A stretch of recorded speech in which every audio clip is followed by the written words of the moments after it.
नमस्कार दोस्तों, आज हम आपके लिए 16 सोमवार व्रत की कथा लेकर आए हैं। एक समय श्री महादेव जी पार्वती जी के साथ भ्रमण करते हुए मृत्युलोक में अमरावती नगर में आए। वहां के राजा ने एक शिव जी का मंदिर बनवाया था। शंकर जी वहीं ठहर गए। एक दिन पार्वती जी शिव जी से बोली, नाथ आइए चौसर खेलें।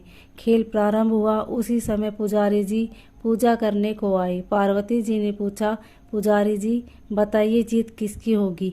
वह बोले, शंकर जी की। और अंत में जीत पार्वती की हुई। पार्वती ने मिथ्या भाषण के कारण पुजारी जी को कोढ़ी होने का श्राप दे दिया। पुजारी जी कोढ़ी हो गए। कुछ काल बाद अप्सराएं पूजन करने के लिए आई और पुजारी जी से कोढ़ी होने का कारण पूछा। पुजारी जी ने सब बातें बतला दी। अप्सराएं बोली, पुजारी जी तुम 16 सोमवार का व्रत करो, महादेव जी तुम्हारा कष्ट दूर करेंगे। पुजारी जी ने उत्सुकता से व्रत की विधि पूछी। अप्सरा बोली, सोमवार को व्रत करे। संध्या सोनोपरांत आधा सेर गेहूं के आटे का चूरमा तथा मिट्टी की 3 मूर्ति बनावे। घी गुड़ दीप नवेद बेल पत्र आदि से पूजन करें। बाद में चूरमा भगवान शंकर को अर्पण कर प्रसाद समझ वितरित कर प्रसाद ले। इस विधि से 16 सोमवार कर 17वें सोमवार को 5 सेर गेहूं के आटे की बाटी का चूरमा बनाकर भोग लगाकर बांट दे। फिर सकुटुंब प्रसाद ग्रहण करे। ऐसा करने से शिव जी तुम्हारे मनोरथ पूर्ण करेंगे। यह कहकर अप्सरा स्वर्ग को चली गई। पुजारी जी यथा विधि व्रत कर रोग मुक्त हुए और पूजन करने लगे। कुछ दिन बाद शिव पार्वती पुनः आए। पुजारी जी को कुशल पूर्वक देख पार्वती ने रोग मुक्त होने का कारण पूछा।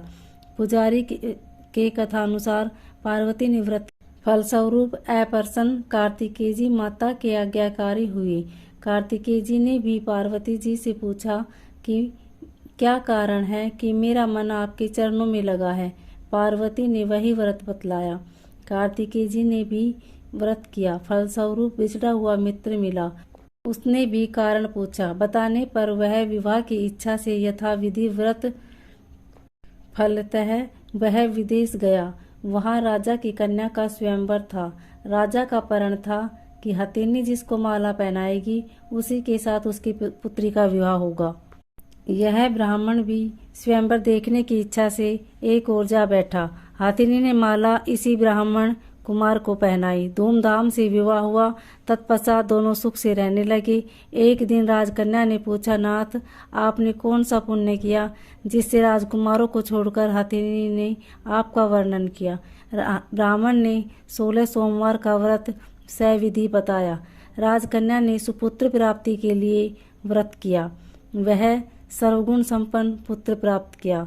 बड़े होने पर पुत्र ने पूछा, माता जी किस पुण्य से मेरी प्राप्ति आपको हुई? राजकन्या ने सविधि 16 सोमवार व्रत बतलाया। पुत्र राज्य की कामना से व्रत करने लगा। उसी समय राजा के दूतों ने आकर उसे राजकन्या के लिए वर्णन किया। आनंद से विवाह संपन्न हुआ और राजा के दिवंगत होने पर ब्राह्मण कुमार को गद्दी मिली। फिर भी वह इस व्रत को करता रहा। एक दिन उसने अपनी पत्नी से पूजन सामग्री शिवालय में ले चलने को कहा, परंतु उसने दासियों द्वारा भिजवा दी। जब राजा ने पूजन समाप्त किया तो आकाशवाणी हुई कि इस पत्नी को निकाल दे, नहीं तो वह तेरा सत्यानाश कर देगी। प्रभु की आज्ञा मान उसने रानी को निकाल दिया।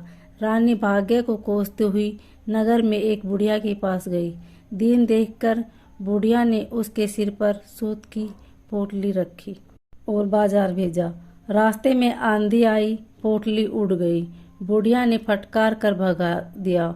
वहां से तिल्ली के यहाँ पहुंची तो सब बर्तन चटक गए। उसने भी निकाल दिया।